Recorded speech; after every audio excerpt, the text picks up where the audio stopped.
Right now, Wyndham Clark is living every major champion's worst nightmare. Not the fine, not the public apology, something far colder. His own sponsors, the brands that paid millions to put his name on their products, have refused to say a single word in his defense. Not one statement of support. And here's the part nobody saw coming. Their silence is destroying their own reputation. The brands are going down with him. You already know about the hot mic at the memorial. That moment spread faster than wildfire. A single word, captured for the world to hear, instantly made him untouchable. But the real disaster wasn't caught on any broadcast. It unfolded inside corporate offices, where PR teams hit the panic button and made a choice that's now backfiring spectacularly. Titleist, FootJoy, BetMGM, Municipal, Rolex, 5 massive names in golf, all faced the same decision: defend their guy or disappear. They chose the third option: total, deafening refusal. And in doing so, they lit a fuse under their own brands. What those companies did next turned a PR crisis into a full-blown brand collapse, and the first domino fell before the tournament even ended. Over the next few minutes, I'm going to break down exactly how each sponsor ran for cover, why no boardroom would even consider standing by him, and how their customers are now turning against them so fast it's making headlines beyond golf. This isn't just a story about one player's mistake. It's a blueprint for how modern sponsorships explode in real time. Personally, I think what these companies did is worse than the original outburst. But I'm curious, would you want your brand to stand by an athlete after something like this? Tell me in the comments. And if you live for the behind-the-scenes chaos that the Golf Channel won't show you, hit subscribe before we dive deeper. That silence I mentioned, it didn't happen by accident. Let me take you back to the moment that made every boardroom freeze. Sunday afternoon at Muirfield Village, Memorial Tournament, Jack Nicklaus's event, the kind of setting that's supposed to bring out a champion's best. Wyndham Clark was already grinding through a frustrating round, the kind where nothing quite clicks. He stepped up to a short putt on the 16th green, the kind pros make 99 times out of 100. He missed, and then the broadcast mic caught something the audience was never supposed to hear. One word, a slur, ugly, unmistakable, and impossible to unhear. Within minutes, the clip dominated every social platform, not because people wanted to hear it again, because they couldn't believe a major champion had let that leave his mouth with a live microphone inches away. Clark issued an apology before the sun went down, the PGA Tour announced a fine, and the news cycle should have moved on. But golf fans know the game doesn't work that way anymore. The real storm hadn't even begun. Because while the public was dissecting his apology, something far more calculated was happening behind the scenes. Inside the headquarters of every brand that carries Clark's name, crisis teams opened a single question: do we stand by this man, or do we disappear? A simple question with millions of dollars hanging on the answer. And here's what nobody expected. Not one of them chose to defend him. Not a single sponsor said, "We believe in second chances." Instead, they invented something colder than a firing squad. They simply refused. No support, no loyalty. And in the days that followed, that refusal started eating through their own reputations in ways no spreadsheet could have predicted. Before I name each brand and what they did, you have to understand why silence was actually the most dangerous option available. Because in 2026, a brand's silence isn't just empty space, it's a vacuum. And the internet fills vacuums with its own verdict. That verdict was swift and brutal. Social media didn't wait for press releases. Hashtags like Titleist hate speech and FootJoy heartless were trending before the Monday morning meetings even started. Customers posted screenshots of canceled orders. Influencers filmed themselves throwing merchandise into the trash. The brands thought they were avoiding controversy by saying nothing. They were wrong. Now, Titleist was the first to feel the heat. As the biggest equipment sponsor in Clark's stable, their logo was everywhere. On his bag, his hat, his ball, the brand that proudly says, "Trust your process," suddenly wanted no part of the process that was burning on every timeline. A journalist from Golf Week reached out for comment. The reply was 3 words: "No comment at this time." That was it. No defense, no explanation, just a door slammed in the reporter's face. Their website still showed Clark's photo, but every social media post tagging him vanished overnight. It was the corporate version of ghosting. Customers noticed. Within 72 hours, a prominent golf retailer reported a small but loud wave of returns, buyers saying they refused to play the same brand as a man who used that word. But the worst was yet to come, because while Titleist was scrubbing Instagram, another sponsor was about to make a decision that would force every other brand to show their hand. FootJoy had a different problem. Unlike Titleist, which sells performance to serious players, FootJoy sells comfort and class. Their image rests on tradition, family, and the gentleman's game. That image cannot survive association with a hate speech scandal. So their PR team issued a line so sterile it felt written by a machine. We are aware of the situation and are monitoring it closely. No mention of Clark, no condemnation of the slur, no human emotion whatsoever. The reaction was instant. A golf lifestyle influencer with a huge following posted a video titled "Footjoy, Heartless." 500,000 views in 2 days. The phrase trended. Customers flooded their comment sections with rainbow flags and demands to donate to LGBTQ+ charities. Footjoy's silence was supposed to protect them. Instead, it marked them. At this point, the dominoes were falling fast, and one brand didn't even wait to be pushed. BetMGM was the most vulnerable from the start. As a sports betting company, they operate under strict regulations in every state. Their partnerships are constantly reviewed by gaming commissions that have zero tolerance for controversy. The moment Clark's audio went viral, BetMGM's compliance team was already on the phone with legal counsel. Their statement dropped before Clark had even finished writing his apology. Our partnership with Wyndham Clark is under internal review. We stand with the LGBTQ+ community. Notice what they didn't say. They didn't say they support their ambassador. They didn't mention Clark by name in any positive light.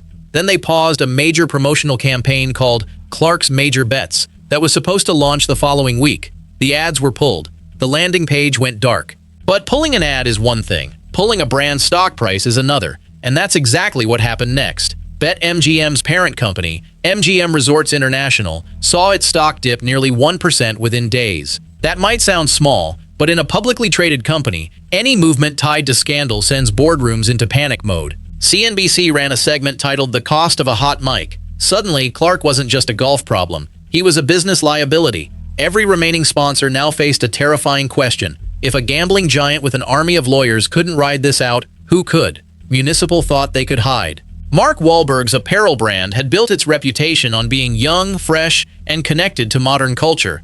Their customer base is exactly the demographic most likely to hold a brand accountable for moral failures.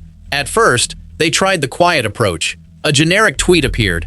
"We believe in kindness and inclusion." No tag, no name, just words floating in the void. Then, within days, Clark's profile page on the municipal website simply disappeared. No announcement, no press release, just a dead link where his face used to be. The scrubbing was supposed to erase the problem. It magnified it. Google searches for municipal controversy spiked 400%. Wahlberg's personal Instagram filled with comments demanding he publicly cut ties and donate to charity. The brand that sold authenticity was now being called out for doing the most inauthentic thing possible, pretending Clark never existed. All of this was bad, but the quietest sponsor made the loudest statement of all, and it proved that even a billion-dollar luxury icon can be wounded by silence.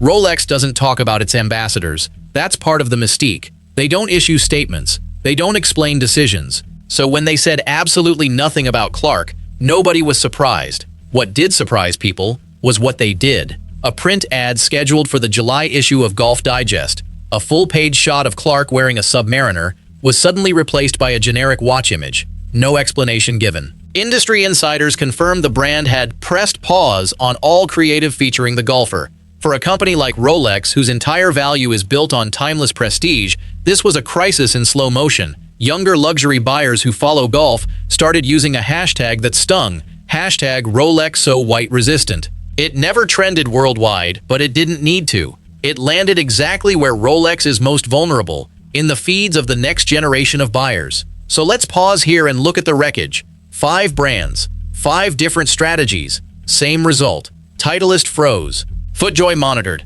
BetMGM retreated. Municipal erased. Rolex pulled back. Not one of them said, "We stand by our guy." Not one offered a path to redemption. And here's the brutal irony. By refusing to defend Clark, they didn't distance themselves from him. They chained their logos to his scandal more tightly than any statement ever could have. The story was no longer "athlete says terrible thing." It became "cowardly brands abandon athlete and get exposed." The brands became the villains, and villains don't get brand loyalty. Now you might be wondering, why did they all react this way? Why didn't any sponsor take the other path? The one where they stand by their athlete, acknowledge the mistake, and announce a partnership with an advocacy group? The answer lies in something most fans never see: the modern morality clause. Every major endorsement contract now includes language that allows termination for moral turpitude or conduct bringing the brand into disrepute. But the real weapon isn't the clause itself. It's the interpretation. In 2026, the algorithm that measures brand safety doesn't care about context or forgiveness. It sees a spike in negative sentiment and flags the asset for removal. Defending Clark would have triggered an automatic downgrade in every brand safety report these companies rely on for ad placements. Their hands weren't just tied, they were programmed to run. There's another layer too. Clark's authenticity was already cracked before this. Last year, reports surfaced that he had held private talks with LIV Golf despite publicly criticizing players who took the Saudi money. That hypocrisy was still fresh in people's minds.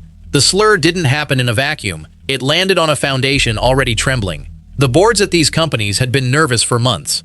This was simply the final excuse they needed to unhitch their wagon from a star who was suddenly more liability than asset. But what happened next proved that you can't unhitch a wagon once the cliff is already beneath you, and the brands were about to discover that their own customers were now their biggest threat. The social media meltdown didn't slow down, it accelerated. TikTok creators stitched old Clark highlights with the Titleist slogan, "Trust your process," generating millions of views from pure mockery. A Photoshop of a BetMGM betting slip with the wager, "Clark keeps 0 sponsors," went viral across 3 platforms. Competitors like Callaway and TaylorMade didn't even need to attack directly. They just released new inclusive campaigns that made Titleist look stuck in the past.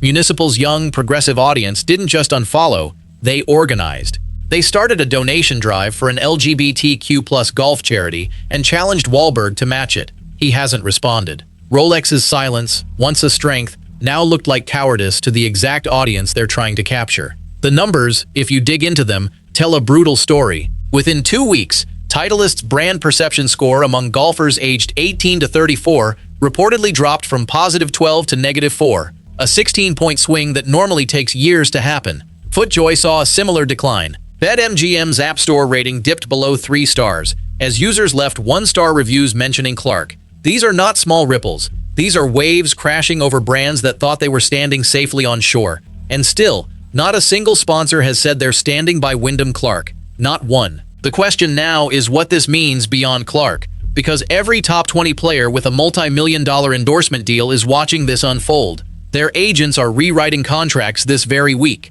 The line between controversial athlete and unsponsorable athlete has suddenly become razor thin. One hot mic, one slip, and 5 global brands can go into crisis mode simultaneously. That changes the calculus for everyone, from Scotty Scheffler to Tom Kim to the next amateur turning pro. No one is safe from a microphone. And now, no one can count on their sponsors to save them. That's the real lesson of this disaster. Loyalty in professional golf has always been fragile, but we used to believe that if you won a major, you'd earned a safety net. Clark's experience proves that net no longer exists. Sponsors are not families. They are not teams. They are risk management algorithms wrapped in logos.